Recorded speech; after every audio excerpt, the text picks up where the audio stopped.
Bonjour et bienvenue sur Sensab. Alors aujourd'hui, pour mon plus grand plaisir, on reçoit Valérie Tenza Darmody, qui est astrologue, mais pas que. C'est une astrologue qui donne des cours, c'est une astrologue qui évidemment reçoit en consultation, qui écrit des articles dans des magazines spécialisés, qui a aussi un site internet et qui a écrit ce livre dont on va parler tout à l'heure parce que vous avez prédit des choses qui sont arrivées. Donc on a la preuve que l'astrologie, ça marche. Alors comment on devient astrologue? Alors d'abord, bonjour Sandrine, c'est un plaisir de partager avec vous en fait ce moment dédié à l'astrologie. Alors comment on devient astrologue? En fait, il y a plusieurs chemins qui mènent à l'astrologie. On peut suivre des formations, donc il y a des professionnels qui dispensent des cours, qui donnent des modules selon les différents niveaux et il y a des différents aussi courants astrologiques, courant humaniste, courant plus traditionnel, courant karmique. Si vous voulez, l'astrologie pour moi c'est une grande maman, on est tous ses enfants. C'est un langage symbolique et du coup il y a plusieurs courants, plusieurs branches de l'astrologie. Alors effectivement on peut suivre des formations et on peut rester dans un certain temps parce que c'est très très long pour devenir astrologue. Je dirais 10 ans, 15 ans, au moins d'études, et beaucoup de terrain, beaucoup de pratiques, beaucoup de lectures de thèmes astrologiques. Il faut absolument faire du terrain. Alors ma trajectoire elle est un petit peu différente. Il se trouve que moi, ça commence plutôt dans un contexte familial. Ma mère est morte, donc j'avais 8 ans et demi, et donc il se trouve que ma mère a une jumelle.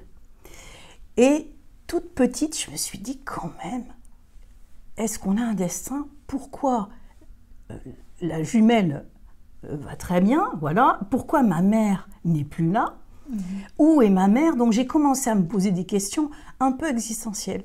Mais ça m'a quand même projeté vers un grand réveil de la réalité et surtout sur le fait que nous avons un temps physique terrestre qui est limité. Ça, c'est la première chose que j'ai eue comme réveil, comme un réveil de conscience, même si j'étais toute petite, 8 ans et demi, 9 ans. Alors je me suis posé des questions. Et puis les choses auraient pu en rester là, en fait, Sandrine. J'aurais pu très bien faire un cursus dans les études pour, je ne sais pas, prendre différentes branches professionnelles. Mais l'univers m'a donné un rendez-vous. L'univers m'a donné un rendez-vous en juin 78 parce que j'ai été frappée donc, d'une maladie, l'épilepsie. Et parmi les épisodes épileptiques que j'ai eus, donc les absences, jusque-là c'était pas bien méchant, ou on va dire une attaque partielle, j'ai eu une crise absolument incroyable qui m'a comme, pour faire court, comme projetée dans une autre dimension. Mais là je pèse mes mots, c'est-à-dire que vraiment j'ai vécu comme une sortie de corps, je pouvais plus du tout, je sentais la matière de mon corps et moi j'étais à côté. Et c'est une expérience qui m'a traumatisée complètement. J'avais 12 ans, donc voilà, ça m'a beaucoup traumatisée. Et en même temps, ça a été quelque chose aussi traumatique que merveilleux.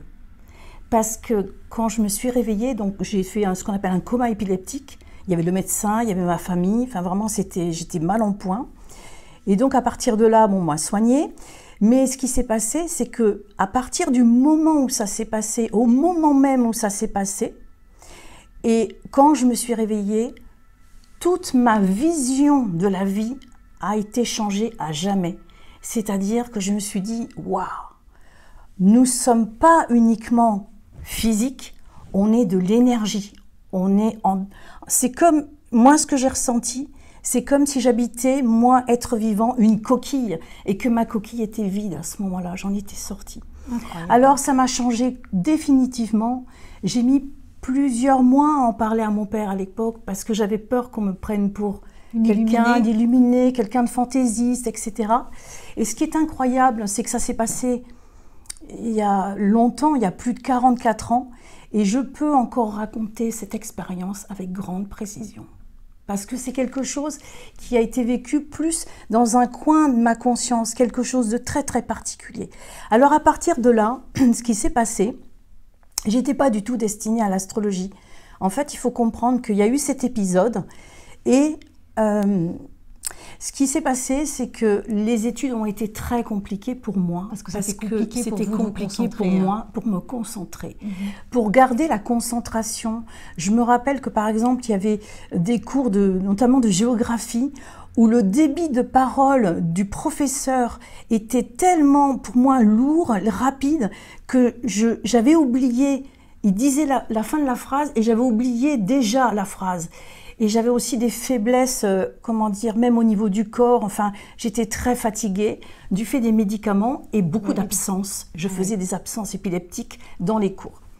Et effectivement, bon, voilà, on avait un peu vu le neurologue, tout ça, et il avait dit que c'était très compliqué, et ça a été plus que compliqué. J'ai complètement décroché dans les études, j'ai vraiment eu un mal fou à suivre les études, mais je me suis accrochée, je me suis battue, et à ce moment-là est arrivé vraiment aussi autre chose, comme une force mentale. Je me suis dit, il faut vraiment que je contrôle mon cerveau. Il faut qu'il me donne le meilleur de lui. S'il est capable de me faire un peu, comme ça, dérailler ou me faire aller dans la lune ou être un peu différente, il faut aussi qu'il me donne le meilleur. Alors c'est dans cet état d'esprit que j'ai commencé à cheminer. Et comme j'ai grandi à la campagne, je me suis dit, là, il y a les cycles, les cycles, la nature, le potager. Pourquoi pas les êtres humains aussi? Pourquoi pas? Et l'astrologie, personne ne m'y a amené. C'est une réflexion que je me suis faite dans cet état d'esprit en train de me battre pour être un élève comme tout le monde, une forme de convalescence, une détermination qui était vraiment à l'intérieur de moi. Et en simultané, il y avait vraiment cette grande curiosité. Alors ce qui s'est passé, c'est que j'ai commencé à me dire, le cosmos est bien relié, il y a quelque chose qui est relié à l'homme, et j'avais vécu cette expérience avec cette énergie. Et du coup, je me suis dit, il y a quelque chose de beaucoup plus grand que notre petit corps. Alors, la curiosité, elle s'est ajustée à un état d'esprit très disposé, très prêt pour accueillir des questions, je dirais, existentielles. Et j'avais que 12 ans quand même, c'était très très jeune pour moi. C'était très dur cette période, Sandrine, parce que j'étais perdue. C'est-à-dire que je sentais que j'arrivais pas à trouver des personnes avec qui discuter de ça. Il y avait trop de décalage. Alors l'astrologie est arrivée comment? En me posant donc ces questions, il y a quelque chose, je sentais qu'il y avait quelque chose derrière le zodiaque. Je me suis dit, il doit y avoir d'autres signes. Et sans le savoir, instinctivement, je sentais d'autres signes, alors les ascendants. Et puis j'ai commencé à lire des livres d'astrologie. Et là, il s'est passé un grand coup de cœur pour moi. J'étais donc au collège. Et j'ai commencé, à l'époque il n'y avait pas de logiciel, hein, donc monter les thèmes à la main, calculer les thèmes à la main.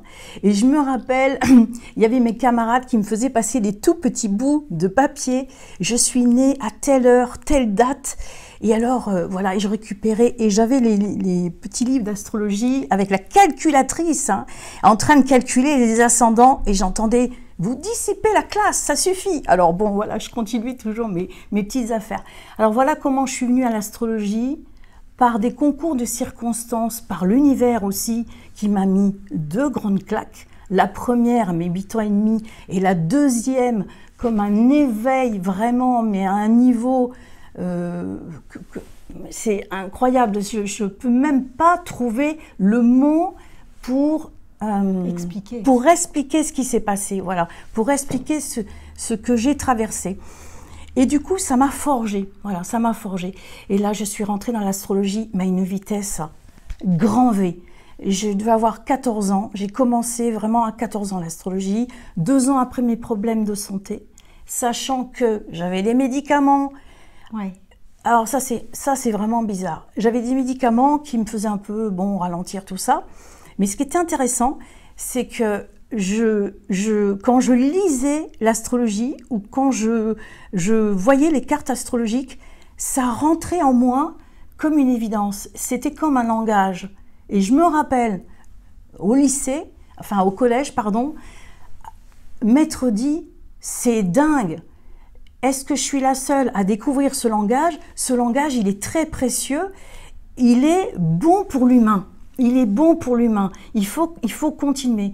Mais franchement, je n'aurais pas pensé en faire mon métier. Donc, pour répondre à votre question, Sandrine, c'est, on va dire, beaucoup de circonstances qui m'ont très tôt poussé vers l'astrologie. Voilà, là, j'ai pas de suivi de formation. Et puis après, évidemment, c'est des années de pratique, des thèmes à lire, plusieurs thèmes, des thèmes de famille, voilà, et on voit toute une imbrication comme ça. C'est tentaculaire, l'astrologie. C'est pas une carte du ciel, c'est une carte du ciel qui est liée avec la carte du ciel de la mère, des grands-parents, et il y a une espèce de réseau. C'est à l'image du cosmos, c'est tout un réseau. Donc c'est passionnant. Moi j'ai fait avec vous une consultation, je dois te dire, et parce qu'avant de rencontrer Valérie, évidemment, j'avais envie de savoir comment elle travaillait, et j'ai été bluffée par votre travail parce que c'est d'une telle précision, et puis surtout, je me suis dit comment c'est possible qu'en ayant donné ma date, mon heure de naissance, l'année, vous ayez été capable de dire autant de choses sur mon caractère, sur ma personnalité, sur ce que je vis aujourd'hui, ce que je vais vivre bientôt, et ce ne serait pas un secret de dire que vous avez aussi quelque chose en plus quand vous faites un thème. Il y a aussi cette médiumnité ou cette capacité à voir. Donc il y a un double effet chez vous. Il y a l'astrologie qui est pratique, technique, calculée. Et puis vous avez aussi cette sensibilité qui fait que vous nous dites des choses qui sont encore plus avancées. Alors il y a quelque chose, effectivement, il y a deux choses. Il y a la pratique de l'astrologie. Comme je vous disais tout à l'heure, il ne faut pas être pressé pour être astrologue. Il ne faut surtout pas être pressé. C'est 10 ans, je dirais 15 ans de terrain où on lit des thèmes, parce qu'on va faire des erreurs au début, c'est normal, c'est comme toutes les disciplines. Donc il faut étudier. Mais ce qu'il y a, c'est qu'effectivement, c'est pour ça que j'ai relaté ça dès le départ, parce que mon épisode de santé est intrinsèquement lié à ma trajectoire professionnelle. Et ce qu'il en est resté, c'est une grande réceptivité aux ambiances, de par les problèmes que j'ai eus. Voilà. Donc je ressens beaucoup les choses, je ressens l'atmosphère. Mais attention, c'est pas sur commande, hein. C'est vraiment, voilà, c'est une sensation que j'ai. C'est comme si la matière était vibrante, enfin elle était vivante et elle me traversait. Donc je ressens beaucoup les choses. Et j'ai gardé ça. Voilà. Alors ça, c'est une chose. C'est pas une forme de médiumnité. Je dirais que c'est une forme de réceptivité aux ambiances, qui est très sauvage, qui est très comme ça, voilà, elle vient quand elle veut. C'est spontané, voilà. En revanche, tout ce qui est lecture astrologique, alors je vais vous dire comment je travaille. Je suis devant un thème astrologique et là, il y a une forme de méditation qui se met en route dans ma tête. C'est automatique. C'est comme une focus. C'est comme si mon mental était vraiment plongé vraiment dans la structure du thème et je sens, alors là je sens vraiment les analyses, je sens vraiment les énergies en fait, les structures comme ça. Quelquefois je les sens très là au niveau du plexus et donc il y a la pratique astrologique pour moi et il y a aussi cette perception qui est là depuis toute petite, enfin depuis mes 12 ans on va dire, voilà. Donc ça a fait un mélange. Bon mélange en tout cas. Ça a fait un mélange, un petit peu, une trajectoire un petit peu atypique, oui. Un peu subie. Je pourrais dire ça comme ça. Vraiment, l'astrologie, elle est venue sur moi. Je ne l'ai pas choisie. Vous voyez, quelquefois, on peut aller voir une conférence. Voilà, quand on est jeune, 15 ans, 17 ans, 19 ans, on se dit, tiens, l'astrologie, c'est super intéressant, je veux m'y mettre. Ah non. Alors, c'est vraiment quelque chose qui s'est engouffré sur moi, sans regret, si c'était à refaire ce parcours.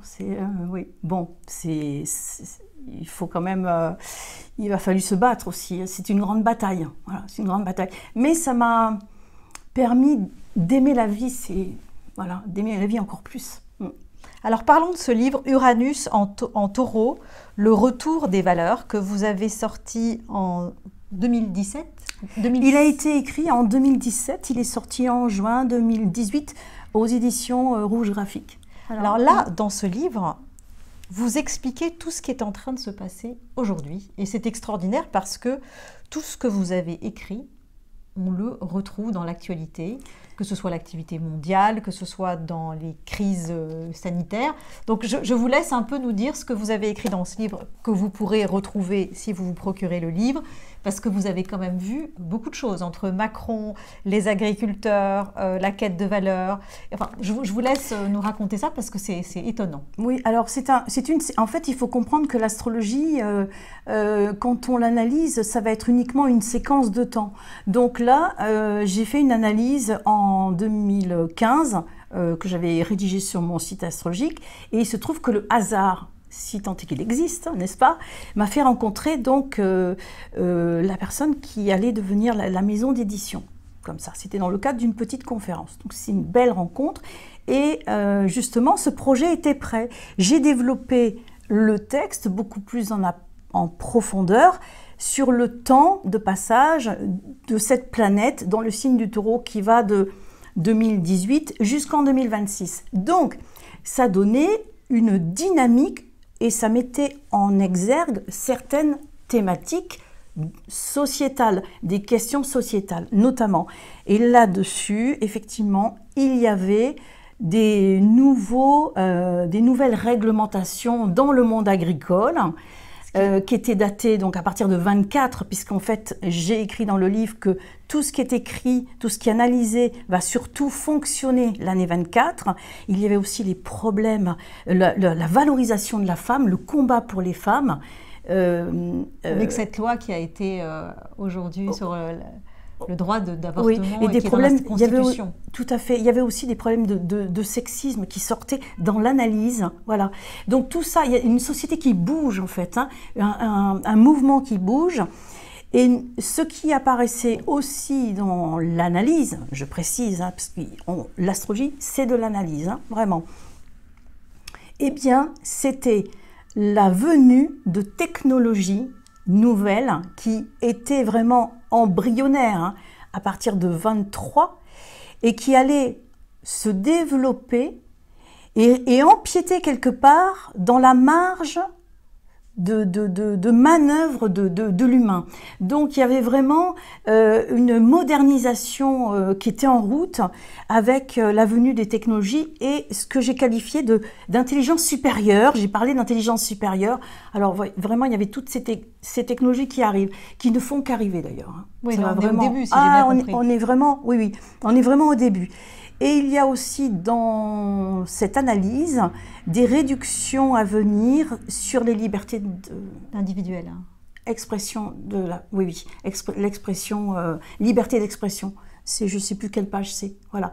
Donc c'est tout l'analyse que j'ai rédigée, c'est toute une déclinaison des émotions, parce qu'il faut comprendre que l'astrologie, ça n'est jamais que le décryptage de notre champ émotionnel, au niveau individuel ou au niveau collectif. C'est ce que j'ai tenté de faire là, c'est-à-dire retranscrire par écrit ce que les consciences collectives vont rencontrer, vont traverser. Voilà, nous y sommes. Voilà. Alors vous avez expliqué que le monde allait être scindé en deux parties, entre ceux qui vont être dans la technologie très avancée, et de l'autre côté, il y aura une vraie prise de conscience par rapport à l'écologie, la nature, la planète et les animaux. Oui, il y a deux pôles en fait. C'est une société très paradoxale qui émerge. Hein. Il y a deux pôles. Il y a le côté modernisation et même dématérialisation, essor du digital. Nous ne sommes qu'au début avec vraiment, alors je vois vraiment des découvertes au niveau médical prodigieuses. Tant mieux. Oui, il y a du bon aussi, voilà. Mais il faudra dans l'avenir un peu plus lointain, vraiment réfléchir au rôle de la machine et des performances de la machine sur l'humain. Ça, c'est vraiment plus le message qui ressort dans l'astrologie mondiale que j'ai identifié en écrivant cet ouvrage. Et effectivement, il y a le deuxième pôle, mais c'est parallèle. Hein. Voilà, c'est le deuxième pôle, on va dire, une tonalité de l'époque qui fait que les gens vont vouloir justement le retour des valeurs. Il y a de ça. C'est revenir vers le naturel, prôner le naturel. Alors au niveau qualité de vie, au niveau qualité nutritionnelle, au niveau des relations, ne serait-ce que des relations avec les gens, vraiment retrouver l'humanité. Alors là, c'est très impressionnant parce que au niveau astrologique, on voit deux choses, la robotique et les technologies et l'humanité. Et l'humanité, justement, ça va, comment dire, vu que c'est extrême, voilà, ça va contrebalancer parce que c'est un monde extrême vers lequel nous allons, composé d'extrêmes en fait, composé d'énergie extrême. Bon, alors je vais avoir des petites questions très brèves pour terminer. Est-ce que vous voyez qu'on rentre dans une guerre avec la Russie ou pas? Alors là, pour être franche avec vous, Sandrine, c'est quelque chose que j'ai pas vraiment poussé dans les études. Oui. La seule chose qui me fait un peu, qui m'interpelle, c'est qu'effectivement, je sais que nous allons vers des mesures un peu drastiques où on va avoir des consignes ou des limitations dans les libertés personnelles. J'ai plus d'appréhension. Alors je vois pas la guerre mondiale, comment... Oui, parce que certaines personnes disent qu'effectivement, vu la situation avec Poutine, il y a des chances pour que ça se finisse pas très bien, mais bon. Oui, mais c'est plus... Non, je vois vraiment un nouveau monde qui arrive, mais je vois pas ça. Je vois pas du tout le côté la Troisième Guerre mondiale. Et au Moyen-Orient ? Alors là, ça va être long, vous m'avez dit. Oui, ça va être un peu long. Ouais, ça va être un peu long. Ça va pas se terminer entre les conflits avec Gaza et Israël. Ça va être un peu long. J'avais juste regardé le thème, justement... de Netanyahou. Alors, j'ai pas, attention, j'ai pas approfondi. Ça fait que je peux pas vous dire avec détail des informations. Simplement, j'ai vu que l'état de foyer de tension n'était pas encore écoulé. Ça va continuer. Voilà. Merci beaucoup en tout cas Valérie, c'était formidable de vous rencontrer et avec de parler plaisir. de tout ça, c'est tellement passionnant l'astrologie. En tout cas, si ça vous intéresse, Uranus en Taureau, et puis surtout, je vais mettre votre site en ligne comme ça, tout le monde, si on a envie de vous consulter, voilà, il n'y aura qu'à vous contacter. Avec plaisir. Merci Sandrine pour cet entretien.